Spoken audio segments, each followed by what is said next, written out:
This is Apollo Control Houston at 14 hours, 14 minutes, 28 seconds, now into the flight Apollo 8. Here in Mission Control Center, we've just had a change of shift briefing. The black team is now aboard. The black team with Flight Director Glenn Lunny, now relieving Milt Windler and his maroon crew. At the present time, Mr. Lunny is going around the room talking to his flight controllers who have been briefed for the past 40-plus minutes by the earlier team, talking over the situation, which is very nominal at the present time. We've had no conversation with the crew whatsoever since the last report. However, this is consistent with their desires as they're going into a quiet period of flight at the present time. Apollo 8 continuing very well on its trajectory course. We copied from our displays an altitude of 66,705 nautical miles.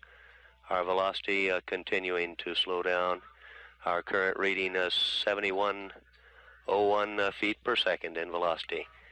This is Apollo Control at 14 hours, 15 minutes, 46 seconds now into the flight Apollo 8.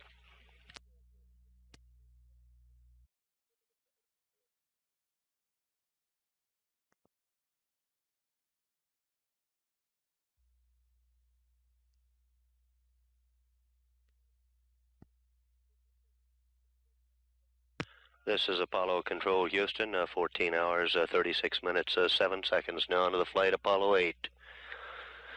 We're continuing in our quiet mode with the crew. There has been no conversation since our last report, no conversation. Things are settled and quietly paced in the Mission Control Center at the present time. Glenn Lunny discussing various aspects of the mission that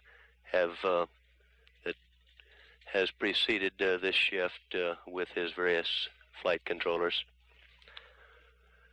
One thing that has been truly remarkable has been the communications thus far in the mission. Our prime acquisition site at the present is the wing site at Honeysuckle, Australia. This being located at Tidbinbilla, Australia. But a comment or two has been made in the control center that communications have in fact even surpassed those we found in simulations with the crew in the Apollo mission simulator at the Cape. We repeat at this time we've had no further contact with the crew. The Apollo 8 spacecraft at the present time in excess of 68,000 nautical miles in altitude. Our velocity continuing to decrease. We currently read about 7,000 feet per second. At 14 hours, 37 minutes, 44 seconds into the flight Apollo 8, this is Apollo Control Houston.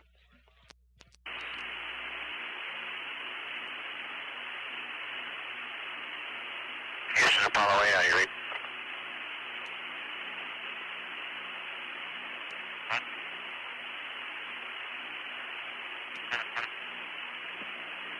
Apollo 8, Houston, go ahead.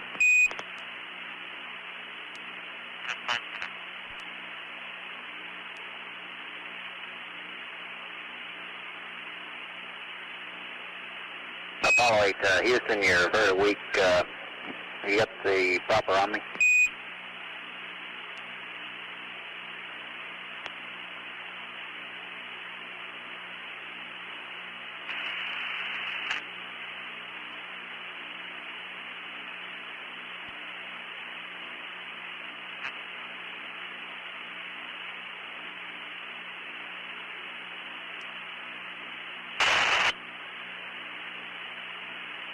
Houston, Apollo 8, how do you read? Loud and clear, Bill, go ahead. Okay, I was just wondering how your tracking's going.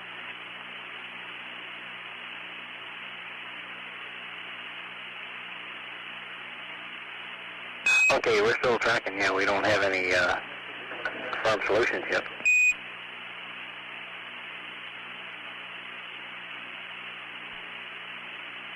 Okay, everything's looking nominal up here. How about down there?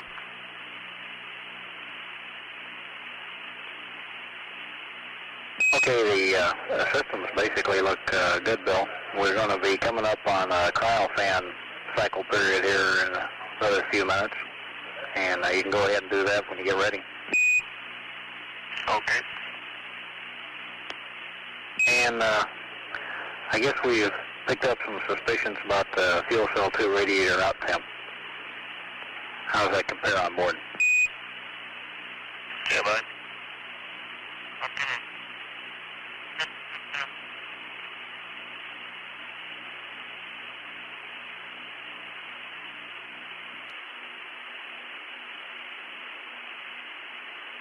Houston, Apollo 8.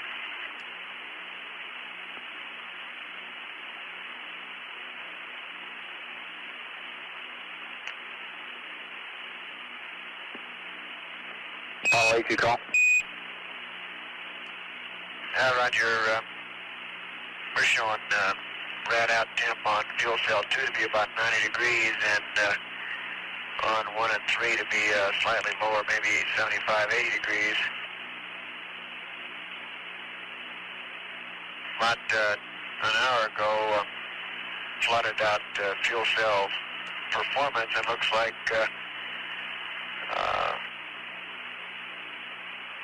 1 and 2 a lower performance than 3. Over. All right. We're showing the same numbers on your outlet temperatures, and it appears to us that's a sensor failure. We've been watching the thing, and we'll keep you advised of anything we see. Okay.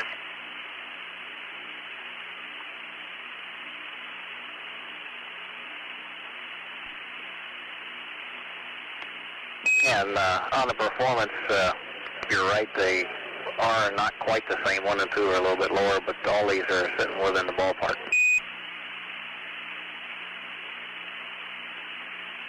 Roger, fuel cell 1 has shown slightly proportionately higher H2 flow than O2 flow all day long. Okay. I'm showing 0.062 H2 and 0.48 O2.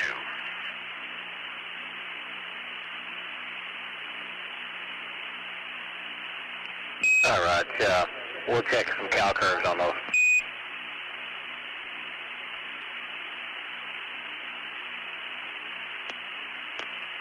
Okay, these things look reasonable to us, so we'll keep looking at them. Our readout shows about 0.43 as opposed to your 0.48 on the oxygen. And we'll keep an eye on the cal curves and just sort of watch it for you. Okay, thank you.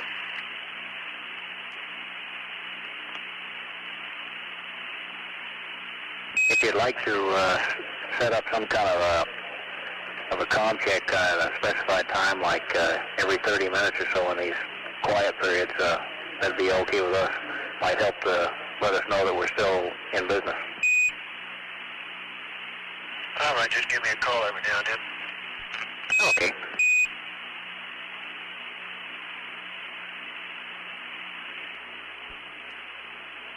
Apollo 8, Houston.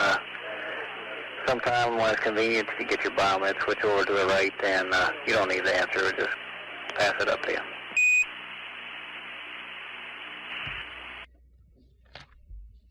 For the purpose of the transcript, I'll introduce this gentleman. I think you all met him informally before we started. This is Milt Windler, the flight director for the Maroon shift, and I'll let him start with a summary of what went on during the shift, and we'll open it up to you for questions. Okay, well, I started, as you're probably well aware of, around 5 hours into the mission, and when I came on, we were just finishing up the first set of cislunar navigation sightings, these P-23 sightings that you've seen in the flight plan.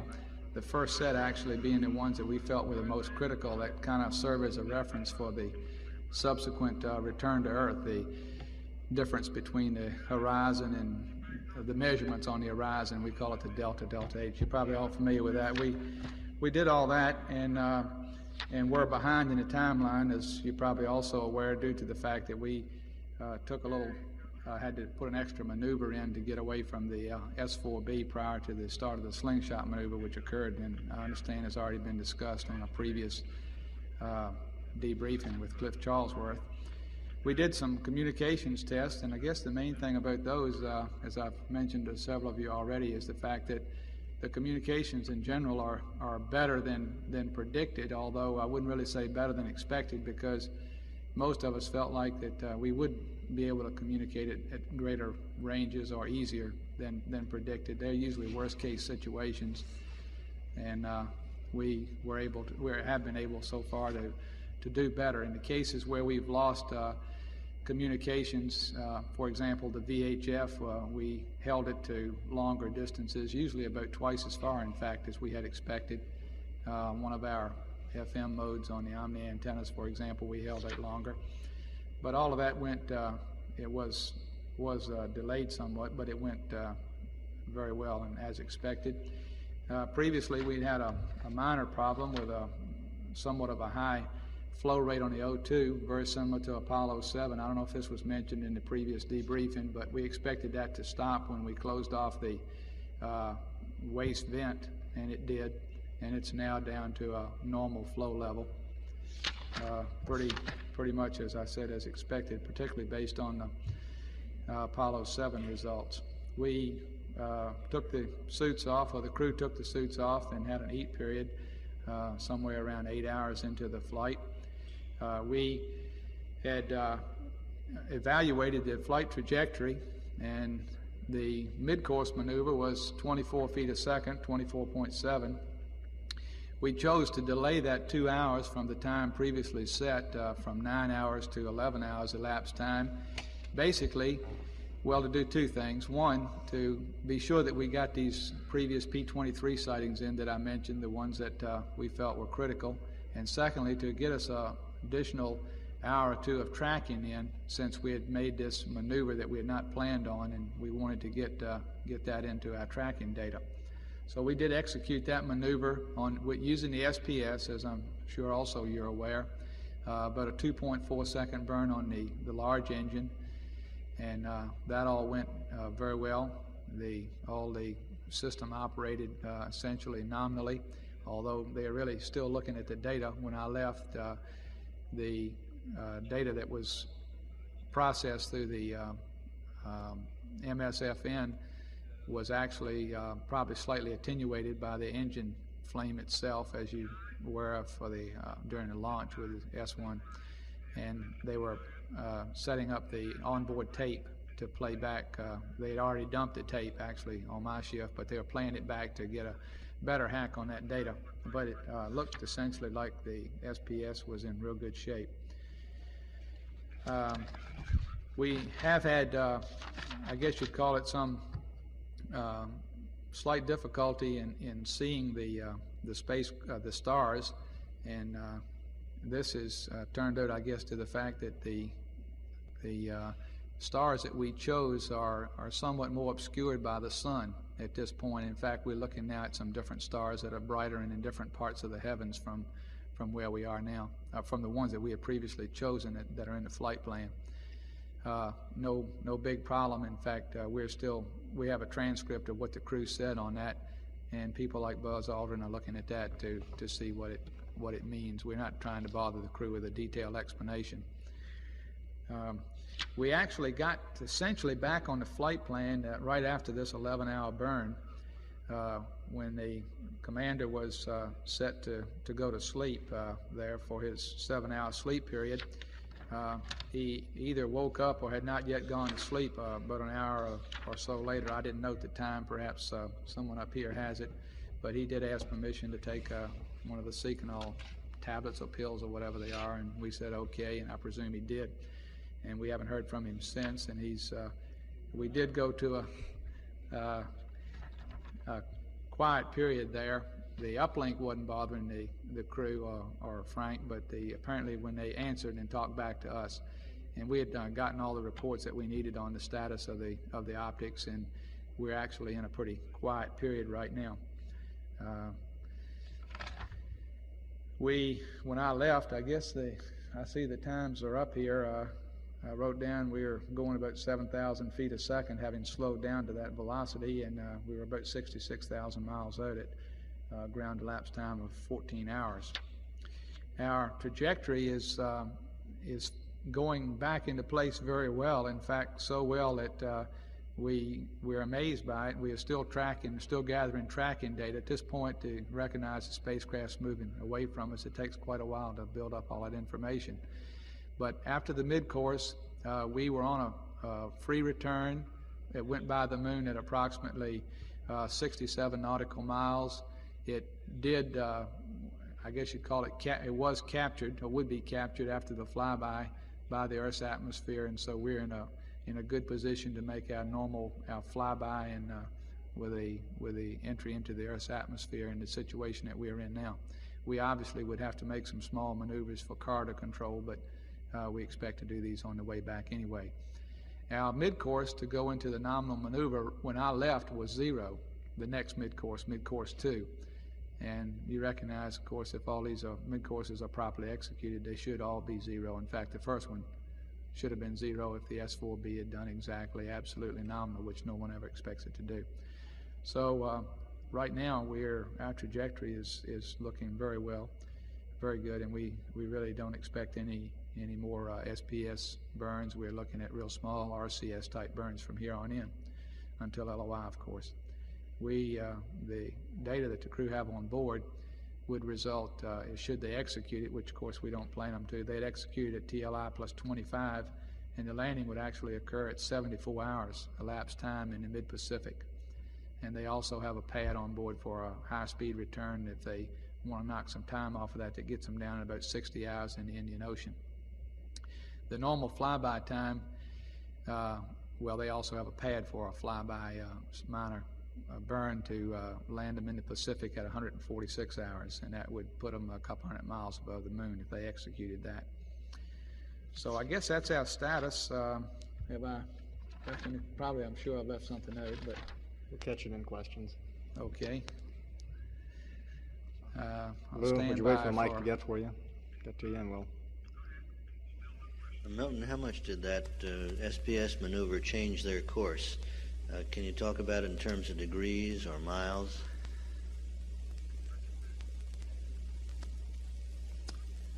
I'm sorry, I can't. We don't think of it in terms of degrees. How much would they have missed the moon by if they hadn't made the change? Do you think of it that way? I guess I should be able to, but I can't. They had already discussed that before I got on, but I really don't know what the change would have been. I mean, what it would have been if we had missed it. I do know, maybe the way to answer that is this. Before we executed that, it would have cost us 7 foot a second to go to the flyby, the optimum return to flyby mode. Perhaps that's really the answer that you're looking for. Do you understand what I'm saying? I understand what you're saying. It'll have to do. I'm trying to get some Okay, picture of where they would have gone or how much they bent their course, either one. But this will do. Okay, well, all I know is it would have been 18 feet a second off of that, the nominal approach. Ed? Milt, what did the change in star sighting targets do in terms of spacecraft positions as they had been planned prior to launch? I understand they were plotted out pretty carefully. Well, they were chosen, we thought, fairly carefully. They don't have any significant effect. They've actually been able to use the stars so far, but if you're familiar with the system, you know they have to locate it in the telescope first to identify the constellation to be sure they're looking in the right star, because when they go to the sextant, the field of view is so small that they can't really identify that it's actually the correct star. So they've had some trouble in identifying them, some of the constellations. They did and I don't completely understand, frankly. I haven't had a chance to sit down and analyze exactly what Lovell said in his report, but he did say he could recognize certain stars, which I recognize some of them as being the brighter stars. He mentioned specifically Orion, for example, he could see readily. And he mentioned some others that he could not see, and I assumed those to be the lower magnitude stars. So, and as I say, when I left, they were looking at changing some of the ones to get brighter stars for the nav sightings. But there has been no, we haven't missed any is my point, I guess, and we've been able to execute them all up to this point. There's one in the back row. Yeah, come back here in the back row. We'll come back up in front. What did that SPS burn tell you about this particular engine as far as the lunar orbit insertion burn? How valuable was this to you? What do you know about it? Well, it wasn't, I guess it made us feel a lot warmer. It wasn't required. We didn't feel like we had to have it. We were prepared to do LOI without it. However, it gives us a chance to put pressure on the system, to watch the actual thrust chamber characteristics. And I think, and it's the same, you know, you hear all the stories, well, it's like a light bulb, you turn it on 50 times and you still don't know whether it's going to go on the next time or not. But I personally feel better because we've lit it, even though you could say, well, X number of things can happen in the next 60 hours. Can you describe the engine from the performance you got in that 2.5 seconds? You mean like, is it better than spec or? Right, No, and the data was a little bit erratic that they were looking at, and I say they were trying to play this data back and get the onboard tape played back, so they'll probably be able to come better. All I got was that everything looked right on the nominal, and that's, I mean, you know, presumably it was, but if you really, maybe it was just a little better or a little bit off, but as best we could tell it, it's what we expected. So we had a question back here. Could you comment on the window fogging problem, the degree? And could I comment on it? Is that what your question? Yes. Well, I can tell you what they told us. The center window is very opaque.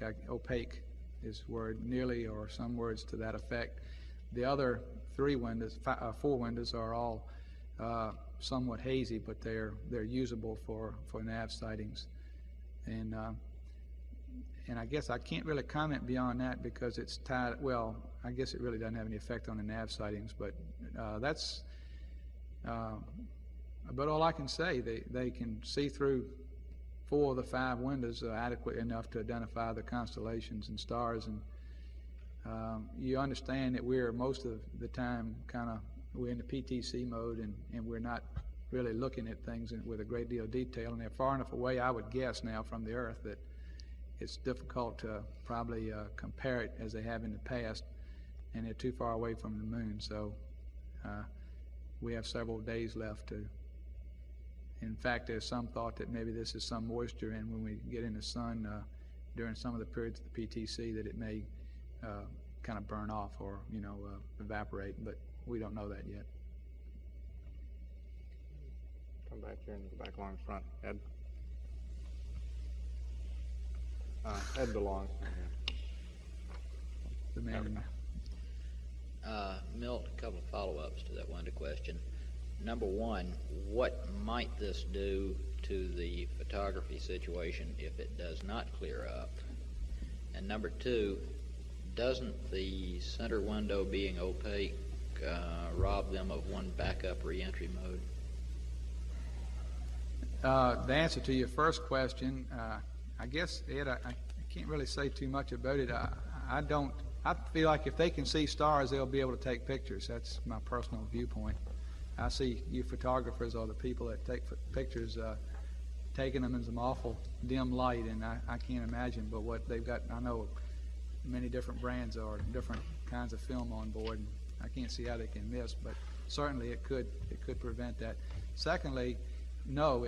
Answer your reentry question is we have assumed and discussed, not assumed, we discussed some months ago about the reentry situation, and had discussed whether we could use the window as a backup orientation cue, and had discarded it and said we could not because of the reentry ablation and so forth, and we just felt like we would not be able to use that as a cue, And I think our experience with Apollo 7 says that it's still true, and so we had not planned on using a window at all.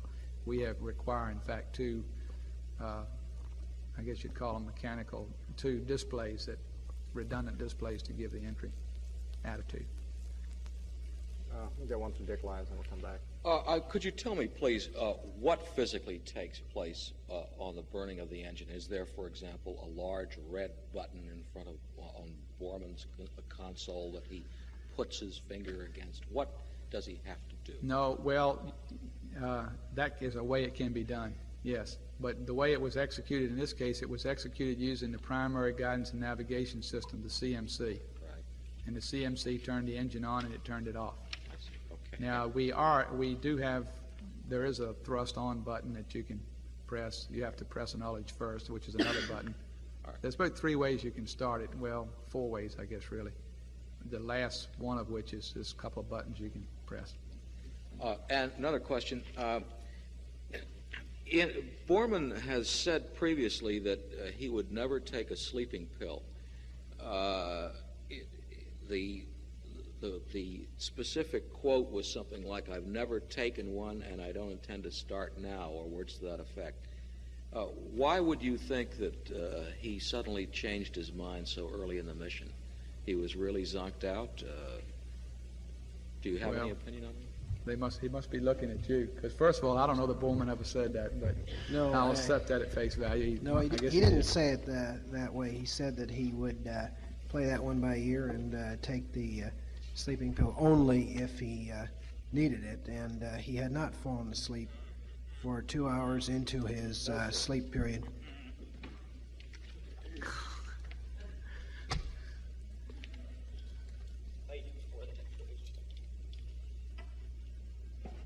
Where's that?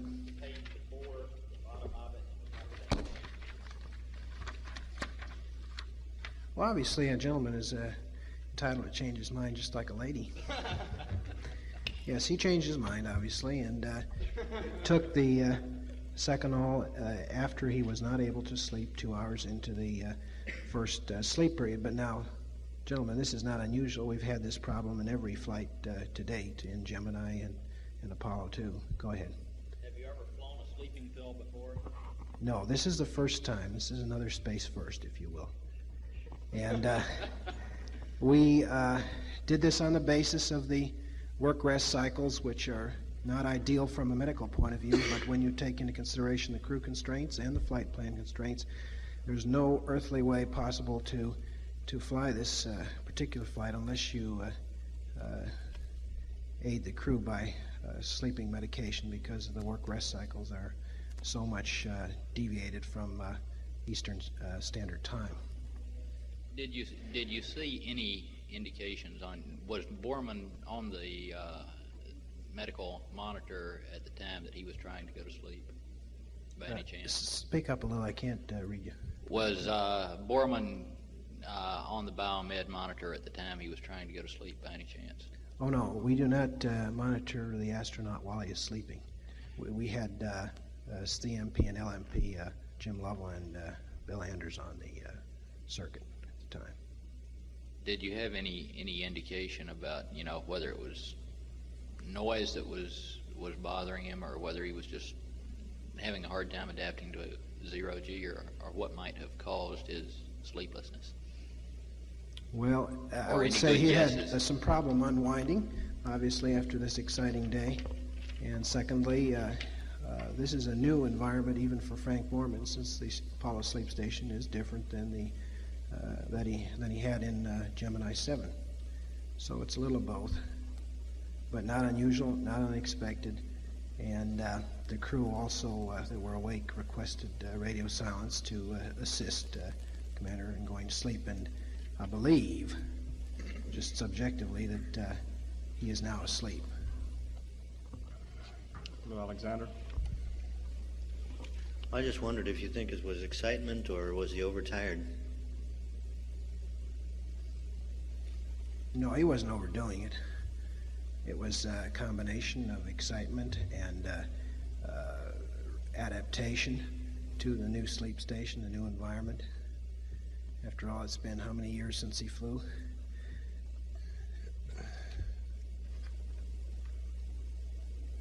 questions. Get this one down here.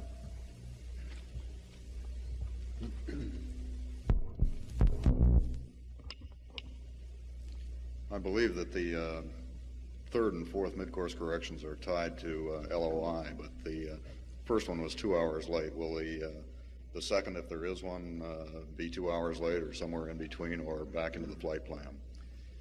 No, there's no reason to believe now that they'll be 2 hours late. I would expect it to occur. You realize, of course, that they're not, I'm not sure I understood you exactly right, but I believe you said that the first one and the last one on the translunar coast are tied to the LOI and to TLI. But the rest of them are really not. They can be moved fairly readily. And in fact, we had anticipated if we wanted to, normally if you do it earlier, you use less delta V and later more, and we had anticipated probably moving them around. The only thing is that you can't execute them too quickly. And we had a early limit on 3 hours after TLI before we'd even consider doing the first one.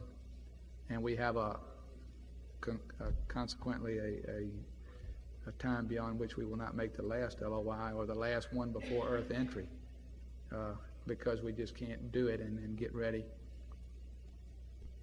for do the other things we have to do. So I would expect it to be normal from now on, unless we get into some other reason to change the flight plan. Thank you. No problem. Okay, we'll get one more here. We'll wrap it up.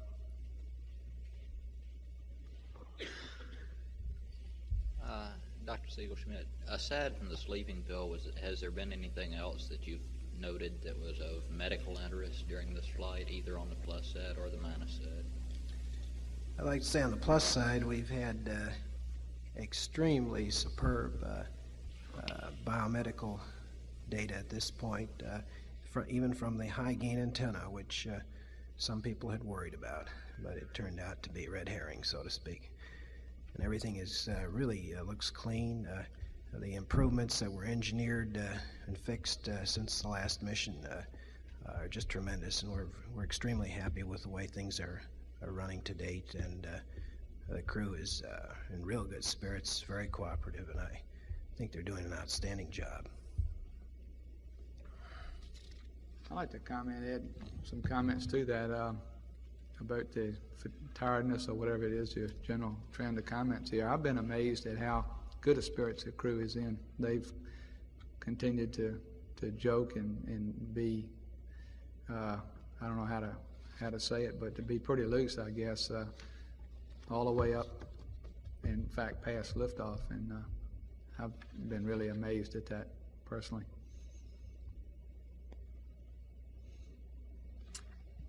Thank you very much.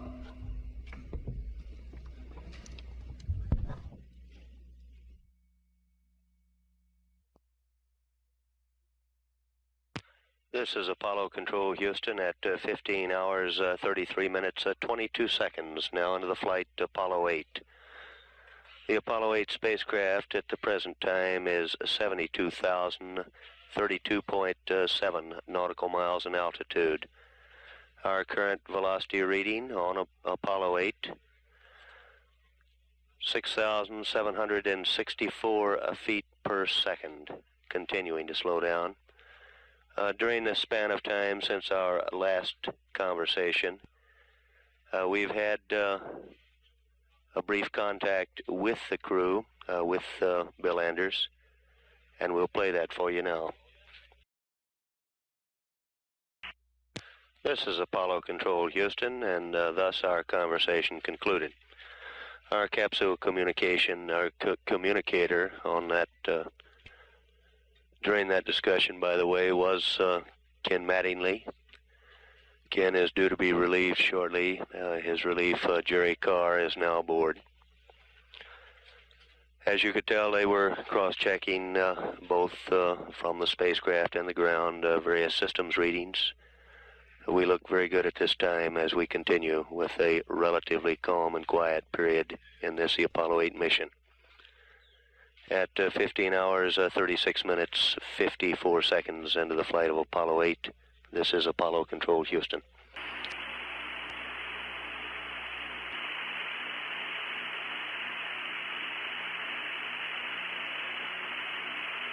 Apollo 8, Houston. How about a comm check? And did you get that fuel cell purge? Correction, the cryo fans on? Roger, we had the cryo fans on each for about 3 or 4 minutes. Okay, real good. We weren't real sure that's what we were watching. And you're coming through loud and clear.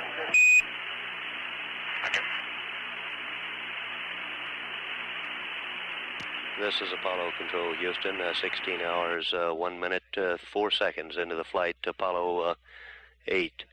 The Apollo 8 spacecraft at this time, 73,818.6 nautical miles in altitude.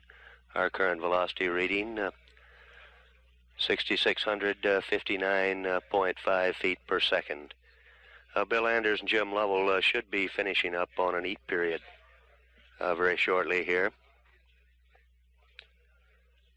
while spacecraft commander Frank Borman, still in his sleep period, has about 2 hours to go. About 30 minutes from this time,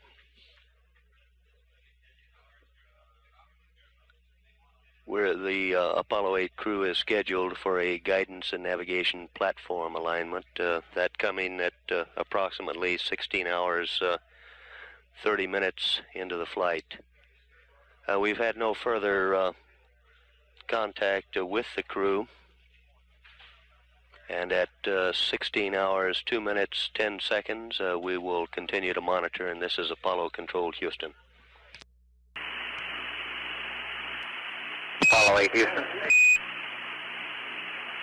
Go ahead, Houston, Apollo 8 here. Okay, Jim, got an update here to the flight plan.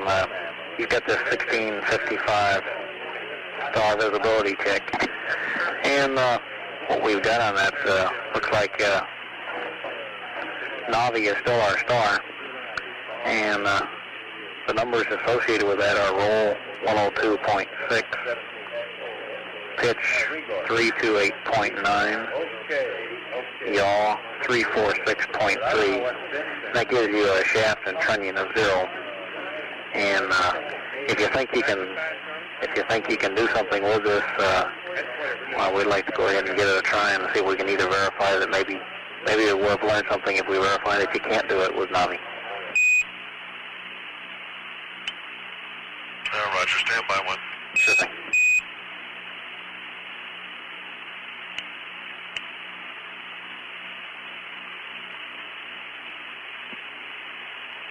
Houston, Apollo 8, over. Apollo 8, Houston, go. Roger, we'll maneuver at this present time to try to pick up that attitude and get Navi, although I think it's a waste of time, but we'll give it a try. Roger, standing by for results.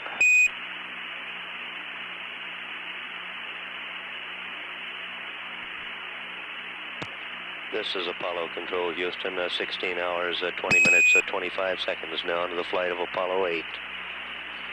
The Apollo 8 spacecraft at this time, 75,034.9 nautical miles in altitude. Velocity reading on our displays, 6,588.7 feet per second. We've had a brief contact with Jim Lovell aboard the Apollo 8 spacecraft. This we'll pass along to you now.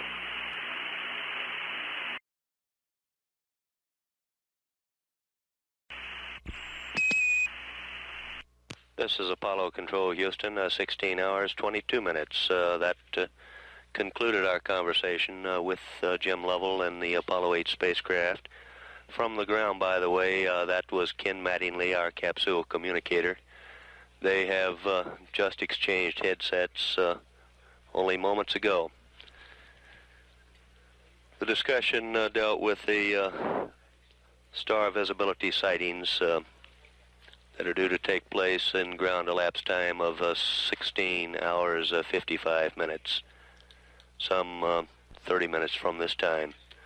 So at 16 hours, 23 minutes, 8 seconds into the flight of Apollo 8, continuing on its precise course, very nominal, very good. This is Apollo Control, Houston.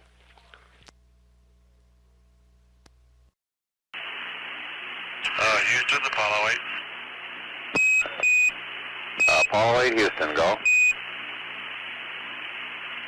Roger, we're at that attitude right now. I'm looking through the scanning telescope. I can barely see any stars at all. And every time that the thruster will fire, just completely blanks out my vision.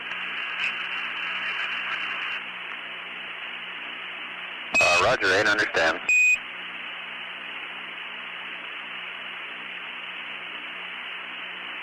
Now the attitude is good, Houston, as far as not having glare on the optics, and it might be a certain amount of night adaptation that's required here.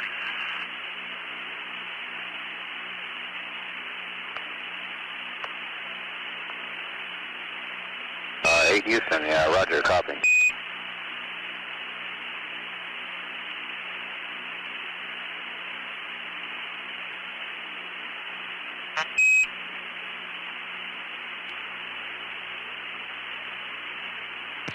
This is Apollo Control, Houston, 16 hours, 48 minutes, 32 seconds now into the flight, Apollo 8. The Apollo 8 spacecraft at this time 76,800 nautical miles in altitude. Our velocity now down to 6,489.6 feet per second. We've had a brief conversation with the Apollo 8 crew, and we'll play that for you now.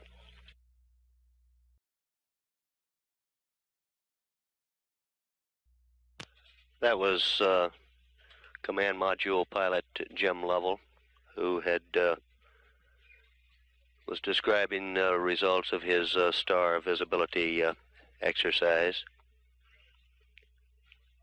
At 16 hours, 50 minutes into the flight, still looking good. This is Apollo Control, Houston.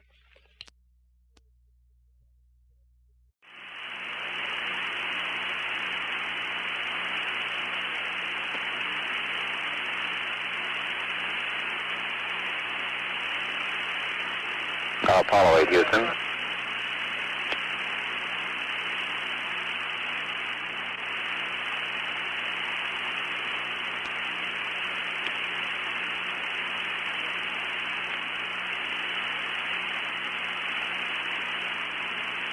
Apollo 8, Houston, over.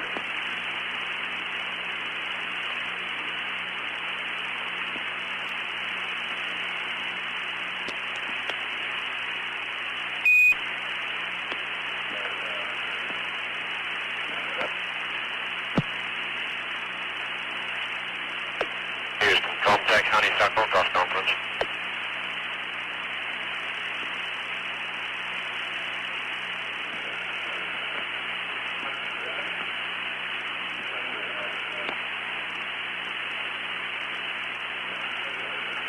Apollo 8, Houston, over. Houston, got her voice, negative Quindar keys.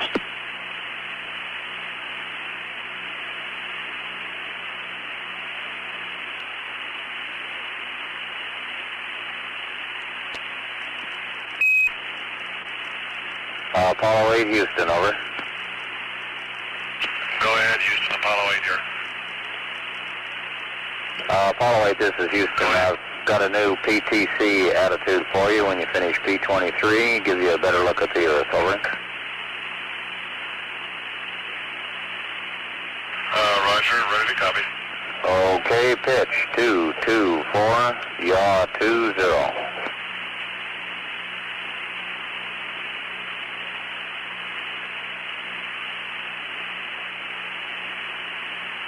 New PTC is pitched, 224, yaw 20. Affirm.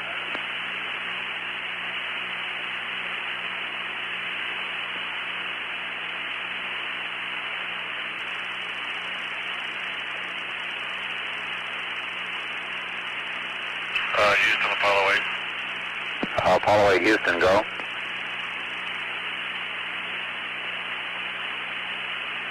Houston, contact honeysuckle, negative Quindar keen. Roger.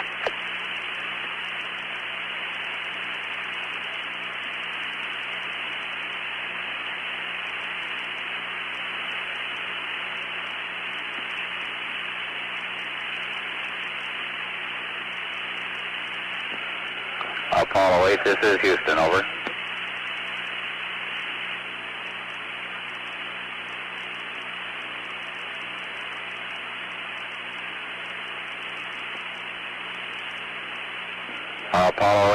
Apollo 8, Houston, over.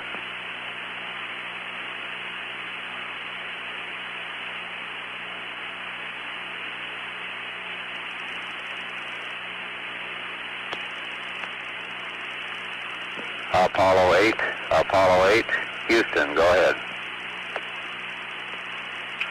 Roger, we're taking our time going to this new P-23 attitude, going to Navi is quite a ways away from the attitude we need for P-23. I have a correction to make on Navi. After getting dark adapted, you can pick out Cassiopeia and you can pick out Navi itself. It's difficult to see what stars are around. We still have quite a bit of particles that are floating with the spacecraft, especially when we move the optics and shaft. It seems to throw off a lot of particles. Roger, we copy that. What's your spacecraft lighting situation inside now? We have the center window, the round window, covered, and we have the other windows are open. Roger, 8, copy.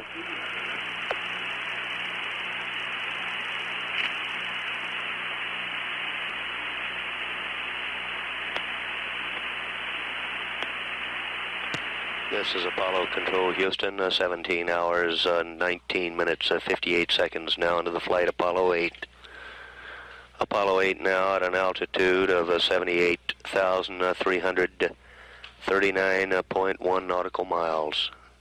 78,339.1 nautical miles away from the Earth.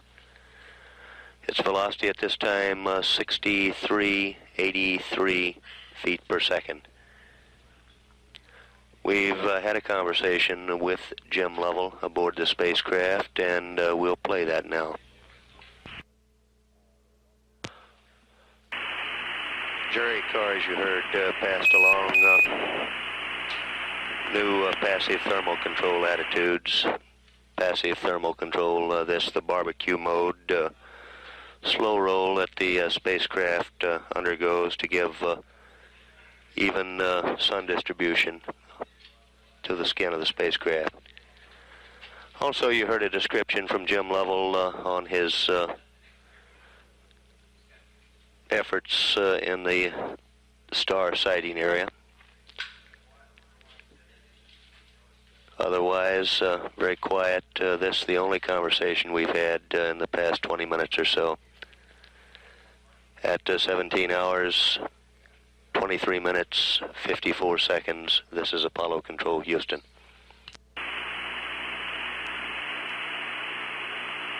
Apollo 8, Houston. Go ahead, Houston. Apollo 8, Houston, while you're maneuvering for your P-23, we have an update for Delta H for you if you're ready to copy.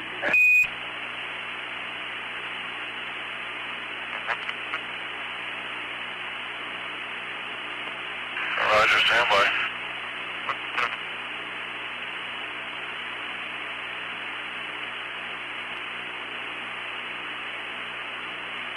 Roger, Houston, you say you have a Delta H update for us. Just what do you mean? Roger, Delta Horizon update. Roger, go ahead. This is as a result of your P-23 calibration. The update follows. Verb 2-4, noun 0-1, enter. 1-3-5-4, enter. All balls, enter. 2-1-4-5-0, enter. Comments continue to mark on the horizon definition that you've used previously. Your marks are looking very good. Roger, Delta H update as follows.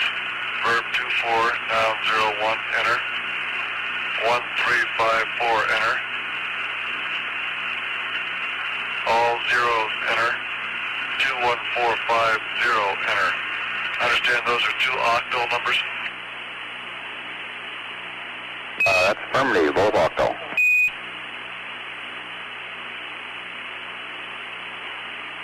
Roger. Wait till we get to maneuvers here, knock one up 23, and I'll put these in, and then I'll continue. Okay.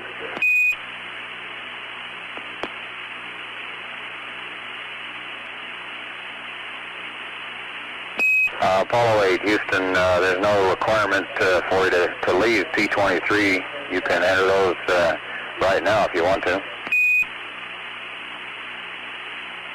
Roger.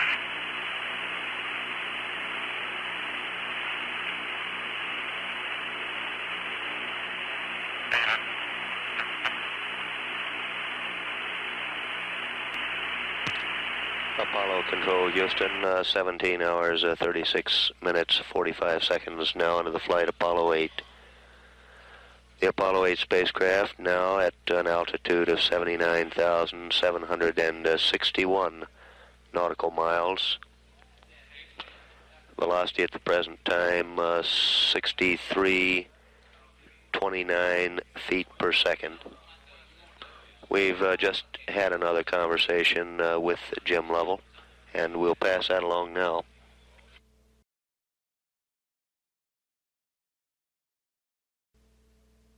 Apollo Control, Houston, that concluded the conversation. We did observe on our displays that Jim Lovell did punch in his Delta Horizon update, and at last report was proceeding with his Program 23 cislunar navigation. Incidentally, our current weight of the spacecraft in flight now reads 63,045 pounds. At 17 hours, 39 minutes, 50 seconds into the flight, this is Apollo Control, Houston.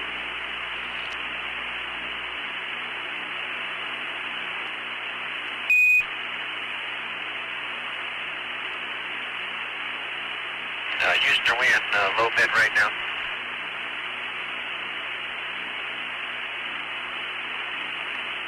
Apollo 8, Houston, you're in high bid rate. Roger. We'd like to record some of this P-23 stuff. Okay.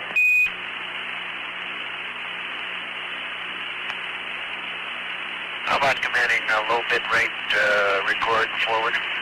Roger, low bit rate record forward.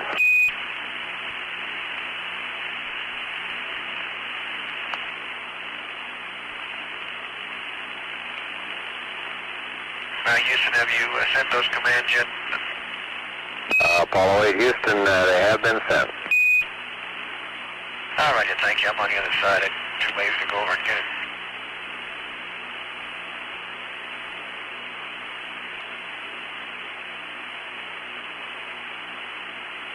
Apollo 8, Houston, we'd like to go back to high bit rate in order to get this P-23 data recorded, over.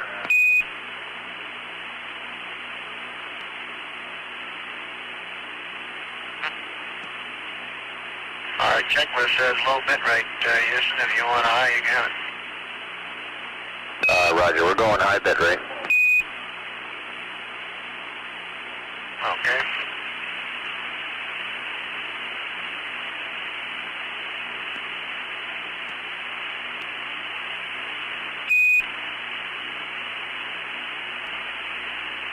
This is Apollo Control, Houston, 18 hours, 3 minutes, 5 seconds now into the flight, Apollo 8.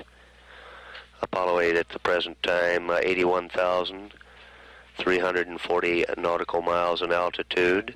Current velocity reading via our displays, 6,247.4 feet per second.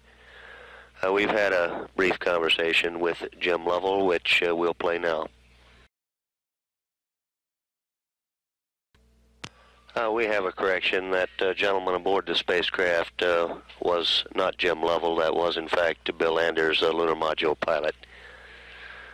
We're at the time in the flight plan now when Frank Borman should be awakened shortly. However, this will probably turn out to be a crew option. At the present time, Jim Lovell is still performing certain aspects of his CIS lunar navigation program. That's program 23. So at 18 hours, 5 minutes, 2 seconds into the flight of Apollo 8, this is Apollo Control Houston.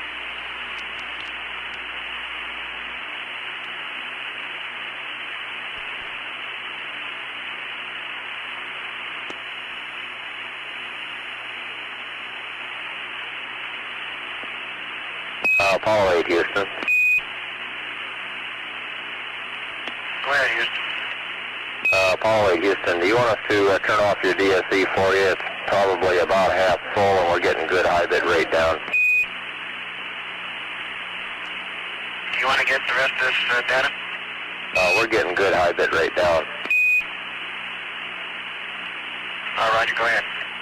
Okay, and also your state vector is now based on about 5 hours of tracking.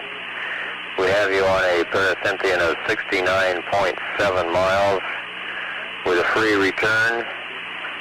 Your entry flight path angle looks like about minus 14.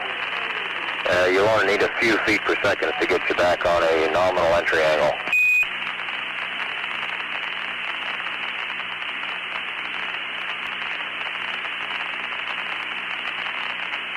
Apollo 8, Houston, did you get the words on the state vector?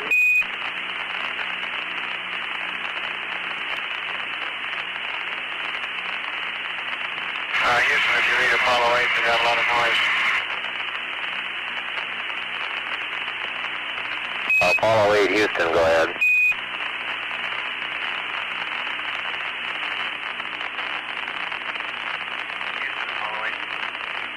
Apollo 8, Houston, go. Roger, we lost you. Started talking about the training.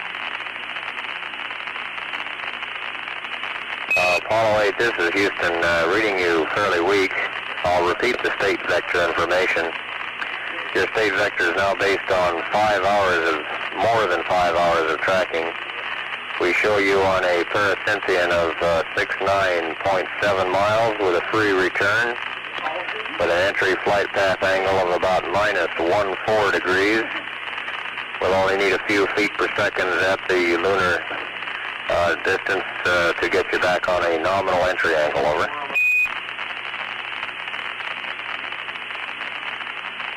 Roger, copy.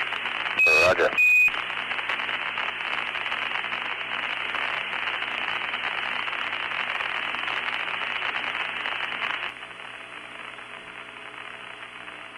Houston, Apollo 8. Apollo 8, Houston, go, reading you weak but clear. Roger, our sighting schedule is complete and I'm maneuvering to BTC attitude. Roger, copy.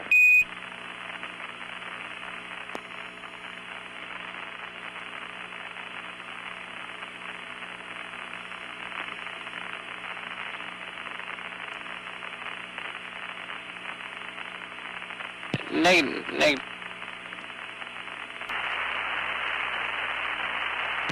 This is Apollo Control Houston, 18 hours, 25 minutes, 45 seconds now into the flight Apollo 8.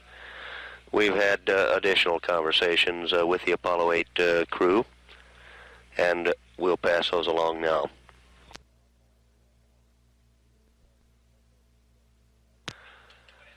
This is Apollo Control. We've had no definite indication yet from the crew as to change of shift on their sleep-wake cycle. However, we suspect that at this point in time, Command Module Pilot Jim Lovell and Lunar Module Pilot Bill Anders are just about ready for their sleep period.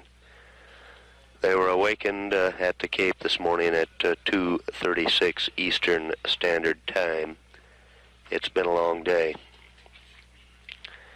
It's been a day that so far has carried them to an altitude of 82,867 nautical miles. Our velocity reading at this time, 6,169.7 feet per second. At 18 hours, 29 minutes, 5 seconds into the flight, this is Apollo Control, Houston.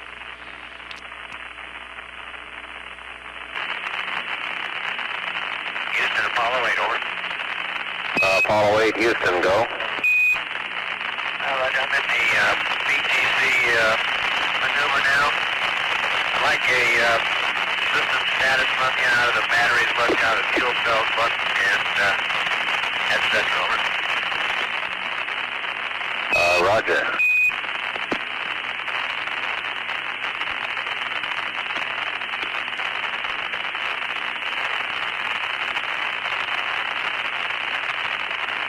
Apollo 8, Houston. Go ahead. Apollo 8, this is Houston. We figure your battery B will be charged in about 2 to 3 hours. All of your systems look go. Your RCS usage so far is about 60 pounds, 60 pounds over nominal, over. Roger, how about fuel cell 2? Is that looking all right now? Roger, fuel cells are all looking good. Okay, we're going to have 2 of us hit the hay now. One man minding the door, so you might have everybody keep an extra sharp eye out. Roger, Bill, you think you'll be able to sleep okay? Yeah, I think we've kind of warmed up to a good sleep here by now. Say, Houston, Apollo 8. Go ahead. Onboard navigation indicates appearance of in altitude of 38.4 miles. Understand 38.4 miles. That's affirmative. It's on the disky right now if you're reaching out. Roger, copy.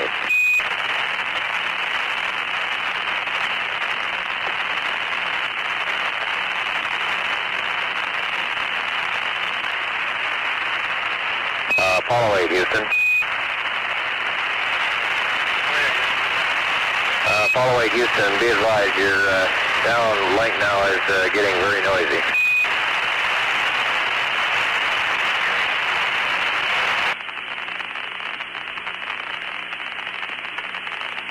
Apollo 8, this is Houston with some comments on navigation. Go ahead, Houston. Morning, Frank. Apollo 8, this is Houston. We're wondering about your GDC backup line. I'd like your opinion on the possibility of doing this line using Sirius and Rigel rather than Navi as it's in the north set at this time, over.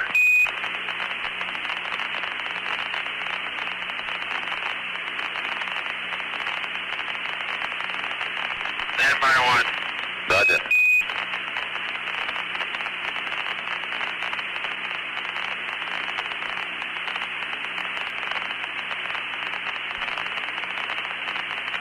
Houston, this is Apollo 8. We concur. Sirius and Rigel would be 2 stars that would be much better than Navi and Polaris.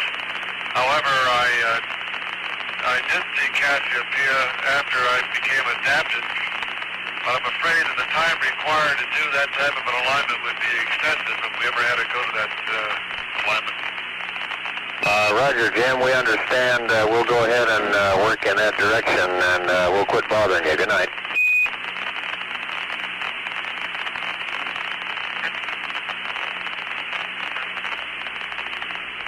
This is Apollo Control, Houston, 18 hours, 53 minutes. Apollo 8, this is Houston.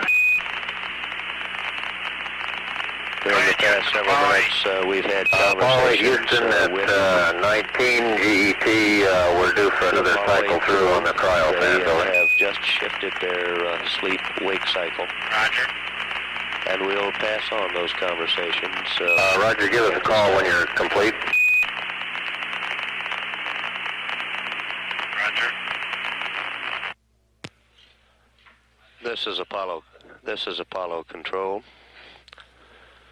We've just played out the conversation, and it turned out this was one of those rare occasions at least this time of the morning, over a brief span of time, where conversation took place with all three crew members. No doubt Jim Lovell and Bill Anders are in the early phases of their sleep period. At the present time, Apollo 8, 84,593.7 nautical miles in altitude. Our velocity reading 6084. That's 6,484 feet per second and decelerating. At 18 hours, 58 minutes, 30 seconds into the flight of Apollo 8, this is Apollo Control, Houston.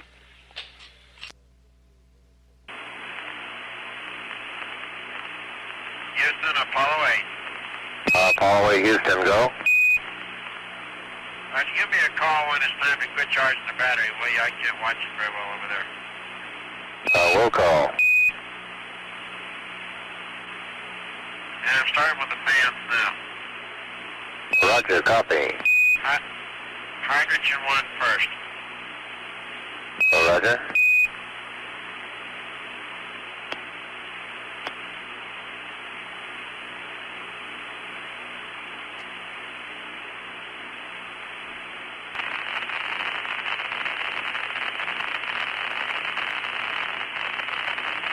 Okay, Houston, we cycled through the fans, 2 minutes each, and we're standing by for the call on the battery charger. Roger.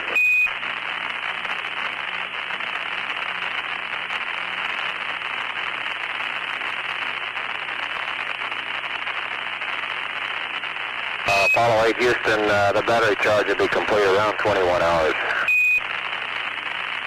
Okay, just give me a call. Okay.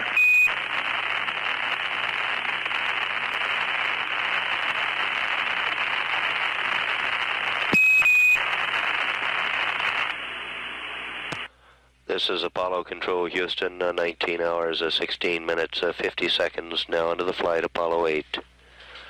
Apollo 8 at the present time, 85,685 nautical miles above the Earth.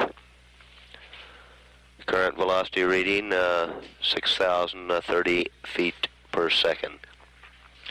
We have a short strip of conversation with spacecraft Commander Frank Borman, which we'll play for you now. That's it.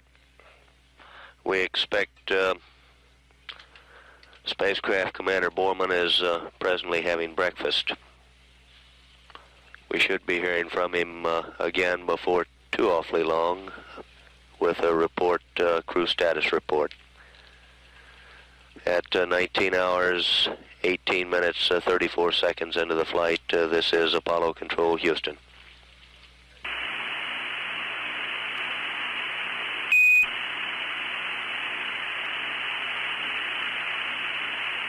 Houston, Apollo 8. Apollo 8, Houston, go.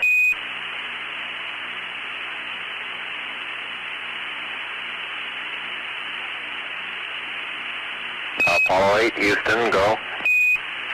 Houston, Apollo 8. Apollo 8, Houston, go.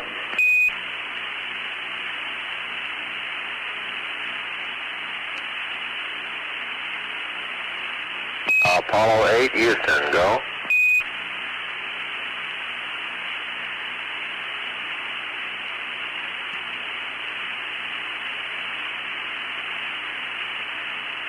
Apollo 8, Houston, go.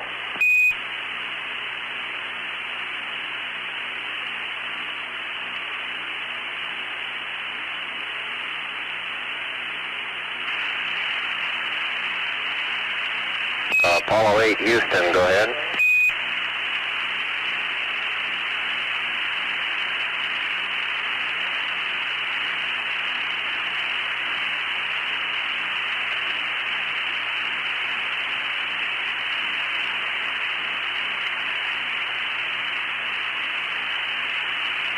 Houston, Apollo 8.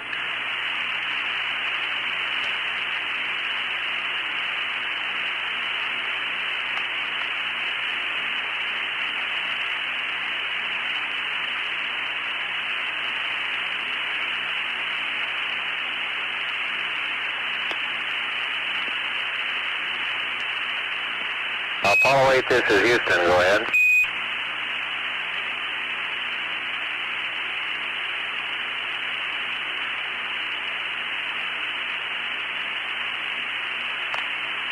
Apollo 8, Houston. Go ahead.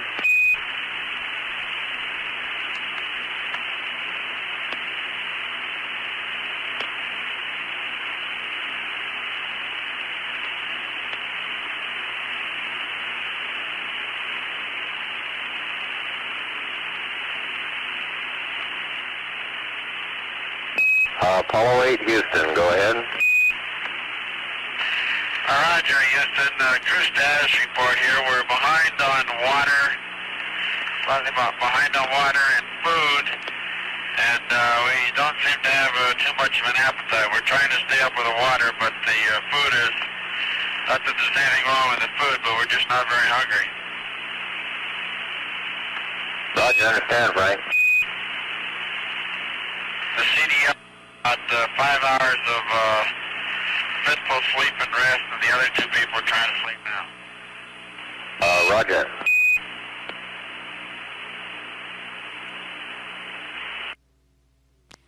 This is a test count, 10, 9, 8, 7, 6, 5, 4, 3, 2, 1.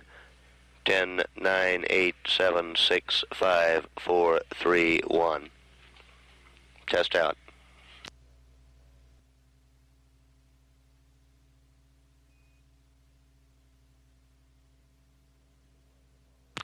This is Apollo Control, Houston, 19 hours, 41 minutes, 40 seconds.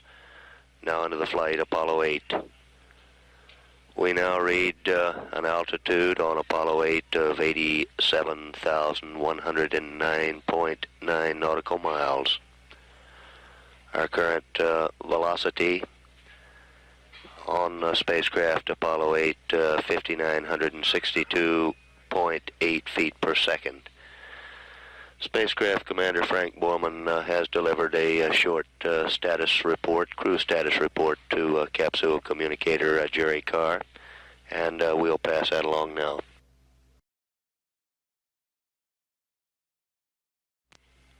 That's the end of the conversation.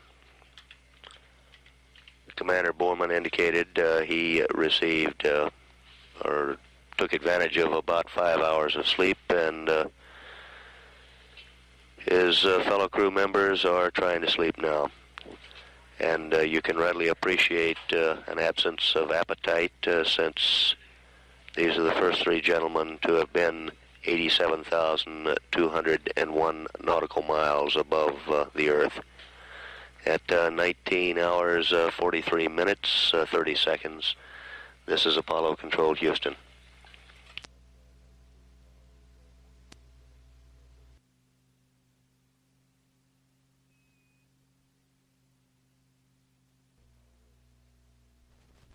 This is Apollo Control, Houston, 20 hours, 10 minutes, 18 seconds, now into the flight Apollo 8. Apollo 8 now 88,735.6 nautical miles in altitude. Its current velocity, 5886.8 feet per second.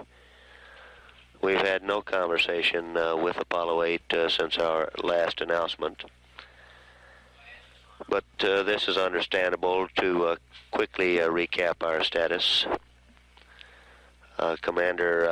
Spacecraft Commander Frank Borman is currently awake. The other two crew members, Jim Lovell and Bill Anders, are in their sleep period. There are no scheduled events per the flight plan with the ground, at least for a period of time. And at 20 hours, 11 minutes, 15 seconds, this is Apollo Control, Houston.